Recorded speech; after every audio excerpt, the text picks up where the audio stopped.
Chào mừng đến với kênh Trọng Sinh Review. Hôm nay, chúng ta sẽ chứng kiến một công trình khiến bất kỳ ai cũng phải kinh ngạc. Chỉ với một chiếc rìu cũ và đôi bàn tay đầy kinh nghiệm, anh ấy quyết tâm xây dựng một lâu đài trên không giữa rừng sâu. Nếu yêu thích những hành trình sinh tồn đầy sáng tạo, đừng quên nhấn thích và đăng ký kênh để đồng hành cùng Trọng Sinh Review. Câu chuyện bắt đầu từ một lời khoe khoang rất bình thường.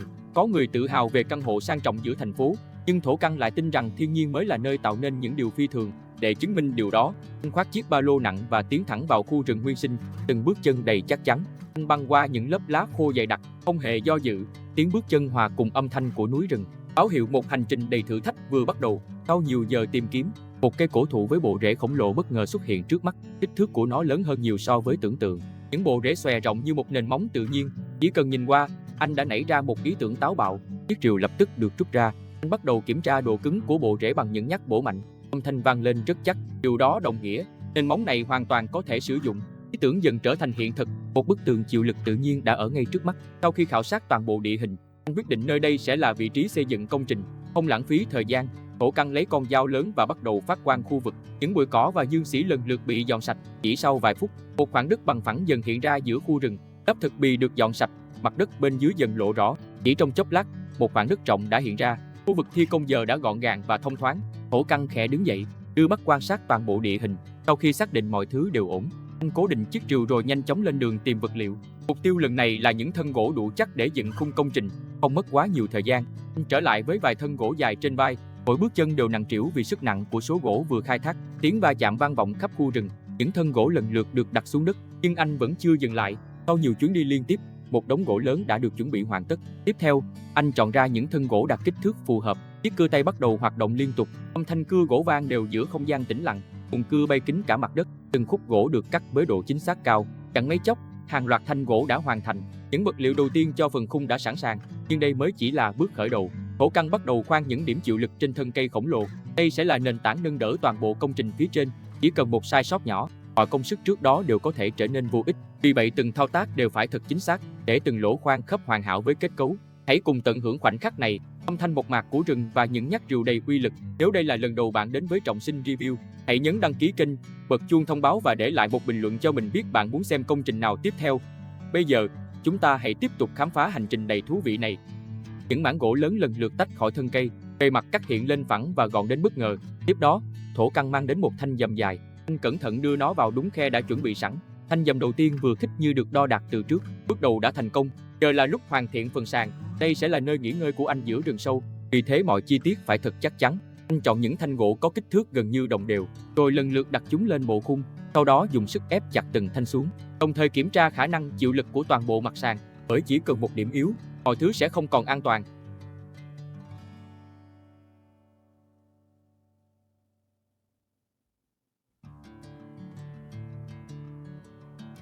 Từng thanh gỗ đã được xếp kín, một chiếc giường gỗ giữa đại ngàn chính thức hoàn thành. Không chờ thêm giây nào, Thổ Căn nằm thử ngay, kết cấu vững chắc hơn cả mong đợi. Sau vài phút nghỉ ngơi, anh lại tiếp tục công việc. Lần này, một khúc gỗ lớn hơn được đưa tới. Chiếc cưa bắt đầu chuyển động, từng nhịp cưa đều đặn và mạnh mẽ. Khúc gỗ nặng rơi xuống với tiếng động vang dội. Những thanh gỗ này sẽ trở thành các thanh dằn chịu lực phía dưới, giúp toàn bộ kết cấu ổn định hơn rất nhiều. Thổ Căn đổi sang cưa tay. Ngay sau đó, anh dùng cưa tạo rãnh tại điểm giao của thanh gỗ. Độ sâu được tính toán rất cẩn thận. Tiếp theo, chiếc rựa liên tục bổ xuống. Từng lớp gỗ thừa nhanh chóng được loại bỏ. Một rãnh ghép hoàn hảo dần hiện ra. Mọi kích thước đều rất chuẩn xác. Anh dọn sạch toàn bộ mùn gỗ còn sót lại. Bề mặt gỗ mới sáng màu hiện rõ, sẵn sàng cho bước lắp ráp tiếp theo. Giờ là lúc kiểm chứng liệu mối ghép có đủ chắc để chịu tải hay không.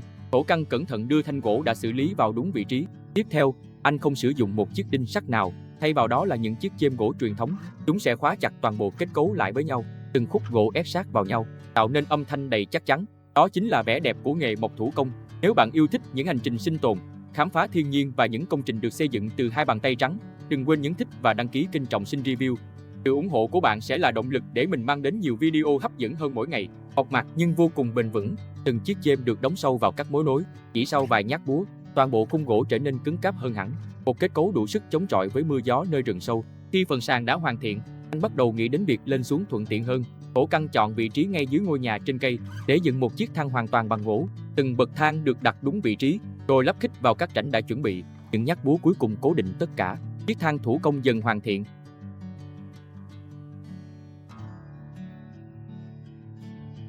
Mỗi bậc đều phải đủ chắc để chịu toàn bộ trọng lượng cơ thể. Thổ Căn bước thử lên từng bậc thang mới hoàn thành, tiếng gỗ ma sát vang lên nhẹ nhẹ, nhưng kết cấu vẫn vững chắc không hề rung lắc. Sau khi lên đến sàn, anh bắt đầu thi công phần lan can bảo vệ. Chiếc đục được đưa xuống mặt gỗ, từng nhát đục tạo nên một lỗ mộng vuông vức, lưỡi đục xuyên qua thớ gỗ rất gọn. Mùn gỗ liên tục bắn ra theo từng nhịp tay. Tiếp theo là công đoạn tạo đầu mộng. Anh cẩn thận gọt một đầu thanh gỗ để tạo thành mộng vuông vừa khít với lỗ đã đục. Một đầu mộng vuông vức dần được tạo hình, kích thước của nó được căn chỉnh hoàn toàn bằng kinh nghiệm, chỉ cần lệch một chút cũng sẽ không thể lắp thích. Mọi thứ đều phụ thuộc vào đôi tay của người thợ. Anh kiên nhẫn chỉnh từng cạnh nhỏ, tỉ mỉ gọt bỏ từng phần gỗ thừa, cho đến khi đạt được độ khít gần như tuyệt đối. Đây chính là tinh hoa của kỹ thuật mộng gỗ truyền thống, không cần đinh nhưng vẫn vô cùng chắc chắn. Thổ Căn nhẹ nhàng đưa đầu mộng vào đúng vị trí. Đây là chi tiết quyết định độ bền của toàn bộ ngôi nhà. Nếu mối nối không đủ chính xác, cả khung công trình sẽ mất đi sự ổn định. Hãy lắng nghe những nhát búa vang vọng giữa núi rừng. Mỗi cú đóng đều đưa công trình tiến gần hơn đến sự hoàn thiện. Sau cú nện cuối cùng đầy dứt khoát, các mối ghép đã khóa chặt vào nhau. Thổ Căn thử lay mạnh phần lan can phía trước, kết cấu gần như không hề rung chuyển. Bộ khung chính cuối cùng cũng hoàn thiện. Giờ là lúc tìm vật liệu để che nắng và chắn mưa. Anh nhanh chóng bước xuống thang, rồi tiến sâu vào cánh rừng. Một lúc sau, anh trở về với những cuộn vỏ cây dày. Loại vật liệu tự nhiên cực kỳ bền chắc, bề mặt phủ kín những đường vân thô ráp, có khả năng chống mưa nắng rất tốt. Đây là lựa chọn lý tưởng để lập mái. Anh lần lượt đưa từng cuộn vỏ cây lên khu vực thi công, sau đó cẩn thận trải chúng ra, hai tay lần theo mép, từng in một, ấn phẳng các nếp nhăn trên bề mặt, cùng với âm thanh rách nát khô khan. Những mảnh da lớn được sắp xếp hoàn toàn phẳng phiu. Tòa nhà cao chọc trời mọc lên từ mặt đất. Giờ đây đã đến thời điểm quan trọng để hoàn thiện chóp mái. Thổ Căn vác một mảnh vỏ cây khổng lồ leo lên chóp mái, như thể đang khoác lên cho cây lớn một bộ giáp. Bọc vỏ cây từ trên xuống dưới một cách chặt chẽ, che phủ lên khung hình cong. Thứ tự xếp chồng của mỗi mảnh vỏ cây đều có quy tắc. Chỉ khi nào tạo thành cấu trúc đan xen giống như bẫy cá, nước mưa mới không thể thấm vào bên trong. Nếu bạn thấy hành trình này thú vị, hãy nhấn thích và đăng ký kênh Trọng Sinh Review ngay bây giờ. Còn rất nhiều công trình ấn tượng và những màn biến đổi khó tin đang chờ bạn ở phía trước. Cùng với nhiều mảnh vỏ cây chồng chéo lên nhau, một mái vòm chống gió và mưa, mái vòm hình bán nguyệt đã hoàn thành xuất sắc. Thổ Căn lùi lại bên rìa khoảng đất trống để ngắm nhìn. Tổng thể hình dáng của nơi trú ẩn này cuối cùng cũng đã có hình dáng cơ bản.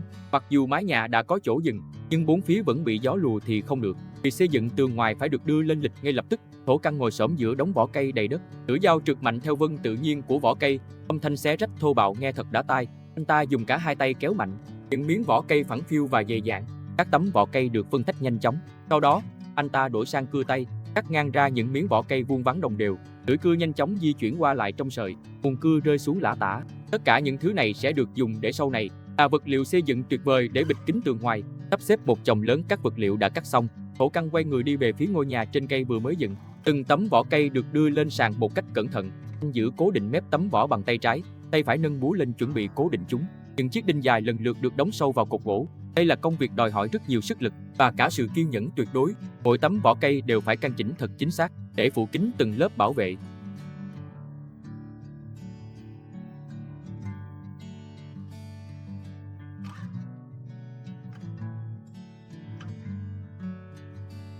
Tiếng búa vang vọng khắp khu rừng tĩnh lặng.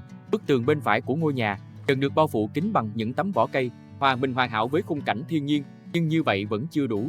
Anh còn muốn ngôi nhà đẹp và hoàn thiện hơn. Thổ Căn chọn những thanh gỗ sáng màu, rồi cố định chúng lên mặt trước ngôi nhà. Chiếc búa liên tục nâng lên rồi hạ xuống. Từng khe hở nhỏ đều được bịt kín bằng các thanh gỗ mảnh. Những dải vỏ cây có màu sắc nổi bật được điểm xuyết khéo léo, làm cho căn nhà thêm phần sinh động. Bên ngoài đã được hoàn thiện, nhưng bên trong cũng cần được chăm chút. Thổ Căn đưa vào bên trong ngôi để lót sàn và tăng khả năng giữ nhiệt. Không gian chật hẹp khiến việc đóng đinh khó hơn. Mỗi cú búa đều phải thật chuẩn xác, chỉ cần lệch một chút, chiếc đinh sẽ đi sai hướng.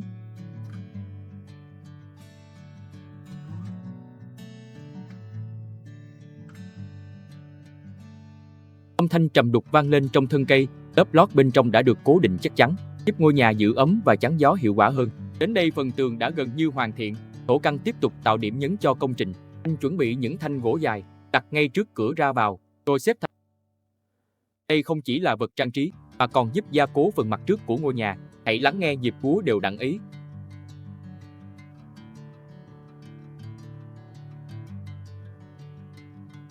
Thổ Căn lùi lại để cân chỉnh hai bên.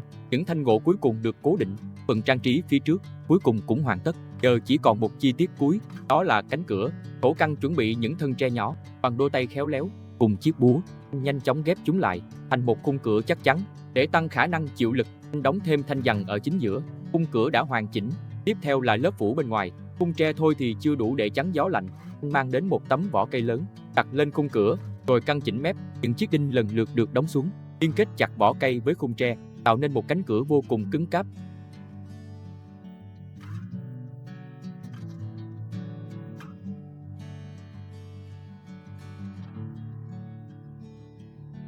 Hai nhát búa cuối cùng khép lại công đoạn. Thổ Căn đứng dậy, nhấc cánh cửa nặng lên bằng cả hai tay, rồi đưa đến lắp vào cửa chính. Tuy vậy công việc vẫn chưa xong, các mép cửa vẫn còn khá thô. Anh rút con dao lớn ra, bắt đầu gọt từng cạnh cửa. Mùn gỗ bắn tung tóe, các mép cửa dần trở nên phẳng mịn. Ngay cả những góc nhỏ cũng được bo tròn cẩn thận, vừa đẹp mắt, vừa giúp đóng mở dễ dàng hơn. Sau khi hoàn thiện, anh mang cánh cửa trở lại, rồi cố định vào bản lề gỗ. Cánh cửa khép lại vừa khít, âm thanh vang lên đầy chắc chắn. Ngôi nhà giờ đã thực sự kín gió và an toàn. Sau cả ngày lao động, đã đến lúc chuẩn bị bữa ăn. Anh quay lại gốc cây lớn, cầm lấy cây gậy đã vót nhọn, rồi bắt đầu đào đất. Từng lớp đất được cậy lên, chiếc hố ngày càng sâu hơn. Anh tiếp tục mở rộng miệng hố, đất ẩm liên tục bị đẩy ra ngoài. Sau nhiều lần đào, một hố tròn hoàn chỉnh đã xuất hiện. Đất đá và lá khô được gom sang một bên, ngay cả những chú giun cũng lộ ra khỏi lòng đất. Ô bếp cuối cùng cũng hoàn thành. Muốn nấu ăn an toàn giữa rừng sâu, một chiếc bếp tốt là điều không thể thiếu. Thổ Căn nhặt những tấm vỏ cây lớn, đặt chúng quanh hố để bắt đầu dựng bếp, tạo thành một bức chắn gió hình bán nguyệt. Thiết kế đơn giản này vừa giữ nhiệt hiệu quả, vừa hạn chế tia lửa bay gây cháy rừng. Một mẹo sinh tồn đáng để học hỏi.